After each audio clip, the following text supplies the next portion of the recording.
The calendars showed Sunday, November 24th, 1971, as Northwest Orient Airlines Flight 305, with 42 people on board, including the crew, prepared for takeoff. The Boeing 727, scheduled to depart from Portland International Airport, was to land at Seattle International Airport after a half-hour flight. It was on that very day that a legend would be born. A few days before Thanksgiving, on Sunday, November 24th, 1971, at 2:50 p.m., the flight began. Everything seemed normal. While Florence, the flight attendant, was serving refreshments to the man sitting in seat 18E in the last row, she noticed that he was smiling at her and handing her a folded note. Due to her profession, she was used to this kind of thing, flirtatious requests. In fact, she thought this was one of those and took the note with a smile. But before even opening the note to read it, she had tossed it into her bag in the overhead compartment. She then continued performing her duties on the plane. This flight attendant was walking down the aisle, asking people if they needed anything. But as she passed by the man in 18E, the man stopped her and, maintaining his composure, said in a low voice, "Ma'am, you should look at this note. There's a bomb in my bag." Trying to remain calm in the face of what the man had said, Florence quickly moved toward his bag and began to read the note. Written entirely in capital letters with a black felt-tip pen, the note said, "Ma'am, there's a bomb in my briefcase, and I want you to sit next to me." The flight attendant was naturally shocked. Although she didn't sit next to him as he requested, she leaned toward him and indicated that she wanted to see the bomb. Without any objection, and when no one was looking, the man opened the mouth of his briefcase and showed her what he had mentioned.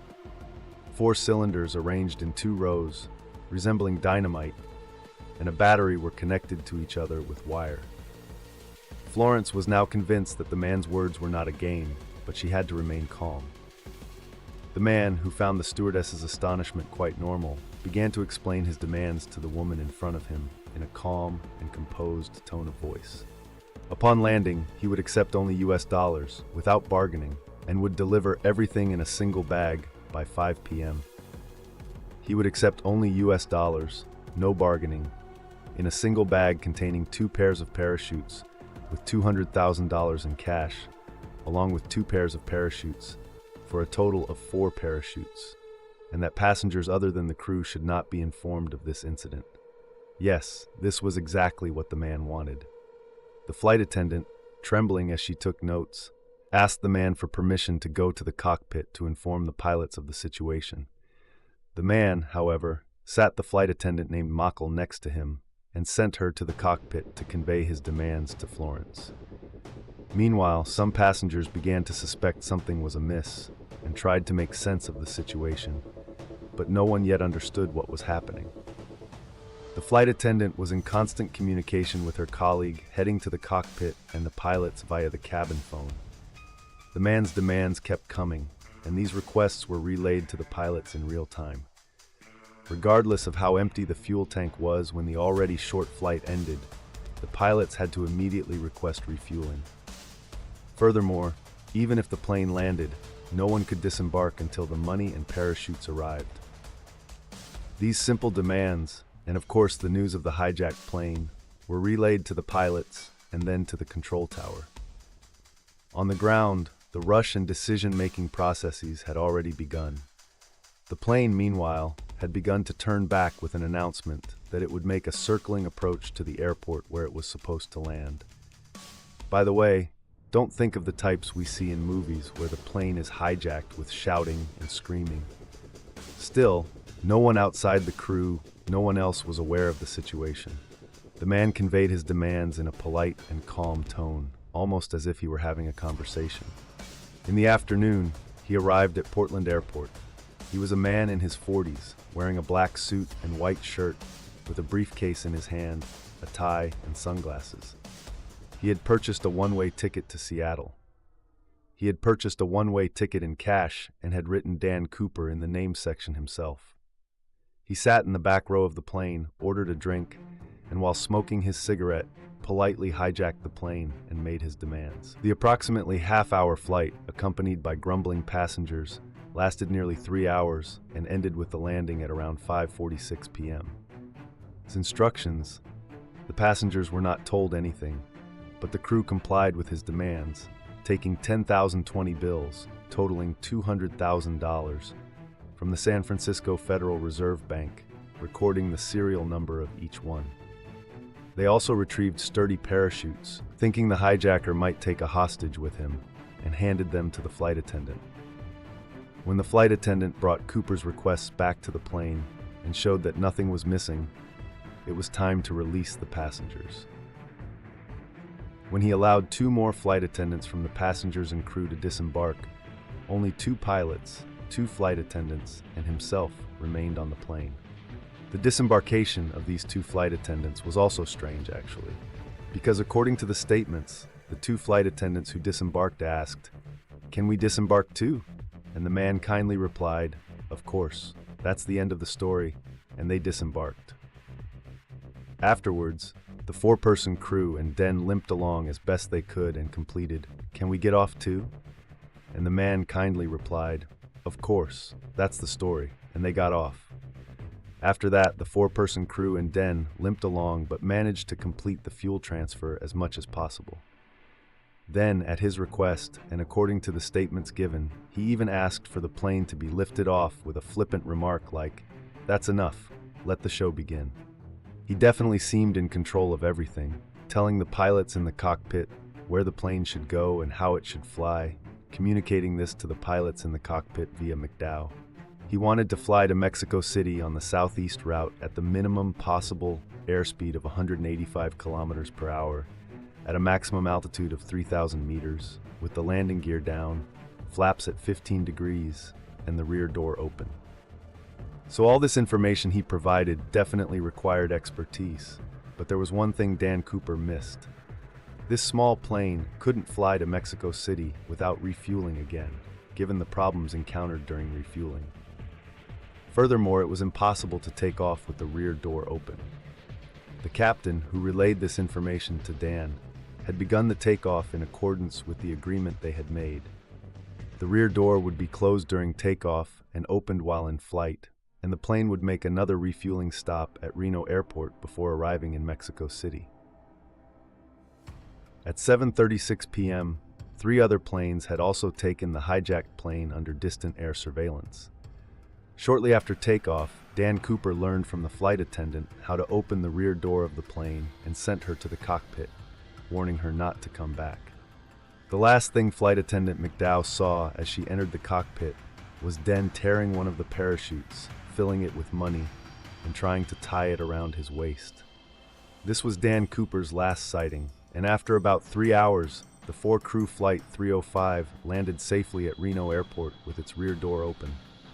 There was no one but the crew in the plane, which was surrounded with its door open. There were no bombs or hijackers in sight. All that remained were 2 parachutes, a black pinned tie, cigarette butts from the cigarettes he had smoked, and 66 fingerprints and composite sketches created from the flight attendant's descriptions remained. The passenger named Dan Cooper was never seen again. Due to foggy and rainy weather, the pursuit planes could not provide any information about someone jumping from the plane or a parachute opening. A large-scale search operation, which would continue to this day, had now begun in earnest. When records were examined based on his name, a man named D.B. Cooper, who had minor criminal records in the past, became the first suspect. When police raided the man's address, they found him at home with his family, and after proving he had been home all day, he was removed from the list of suspects. But when journalists brought this first suspect, D.B. Cooper, and when false reports under the same name were repeatedly published in the following days, Dan Cooper's name had become a legend, forever known as D.B. Cooper. Since the entire cabin crew was in the cockpit when Dan jumped from the plane, no one knew exactly where he had jumped from, meaning it was unclear if he had even jumped at all. But he must have, because he was not on the plane.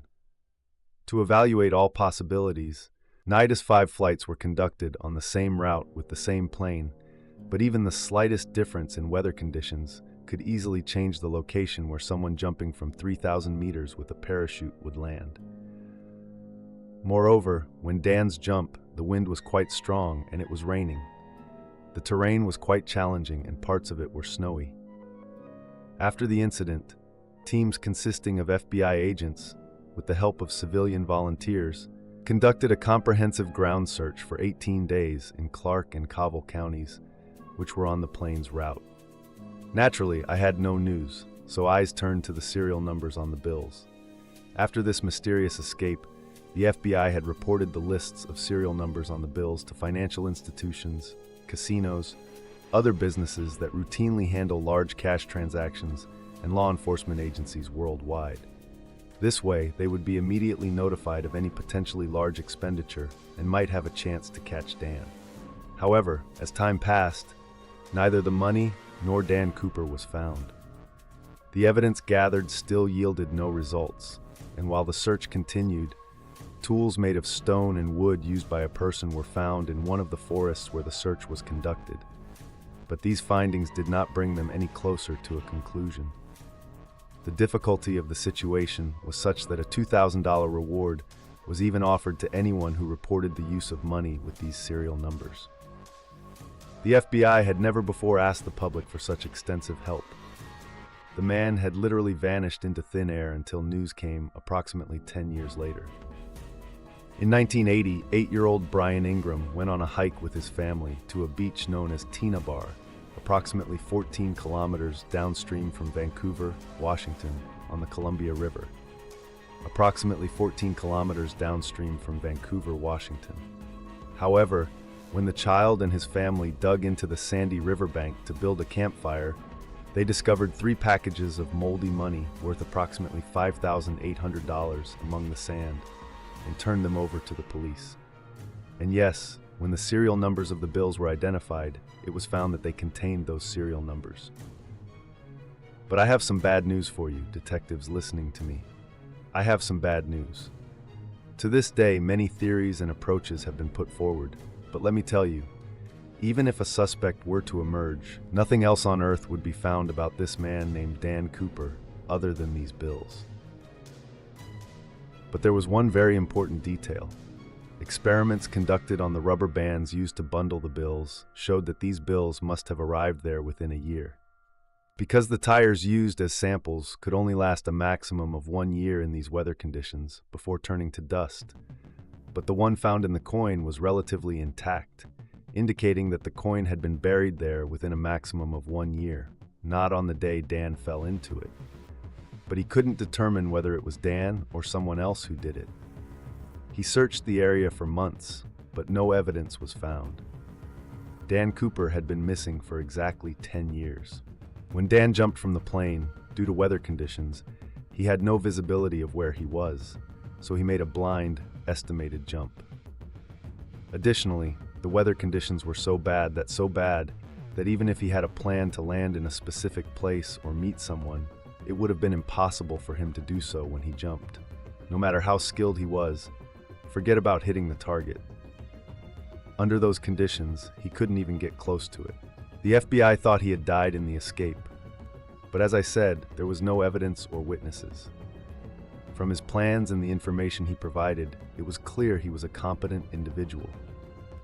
This led to speculation that he might have served in the military, or since the plane he chose had previously been used by government agencies like the CIA, that he might have worked for the CIA. But there weren't enough positive connections to be found here either.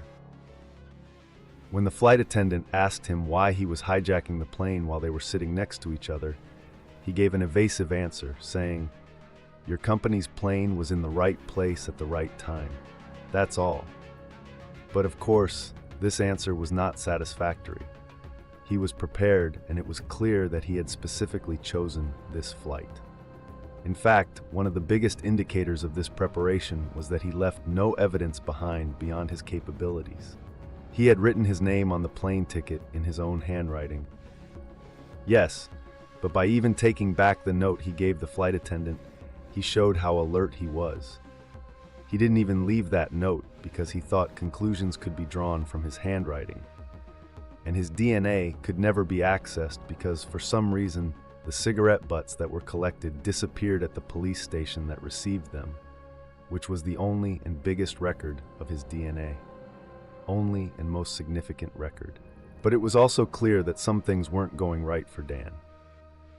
The bad weather, the fact that the parachute he was given wasn't steerable, the plane's route to Mexico City to the resupply point, the poor terrain conditions, the money being given in the form of 10,000 $20 bills, and the fact that these weighed approximately 30 kilograms. There were many factors that significantly complicated the plan. In this incident from 50 years ago, for the first time in American history, a plane hijacking case remained unsolved. Over the years, dozens of suspects were investigated, and a meaningful connection seemed to be established with 5 of them, but somehow a definitive conclusion could not be reached. Subsequently, the FBI was forced to close what became the largest unsolved case in history in 2016. In the latest reports on the case in 2024, it was revealed that the pirate's tie pin and clip played a crucial role in analyzing his DNA. But it was reported that the FBI had no intention of re-examining this evidence or providing it to volunteer scientists who wished to investigate it. What happened to Dan Cooper? Did he laugh as he watched all the news reports about himself? Or has a dead man been searched for over 50 years without ever surfacing? He didn't want the video to be an hour long by explaining all the theories, but these were the details. Thousands of people had different interpretations of this incident. So what is your theory on this matter? Let's meet in the comments. Take care.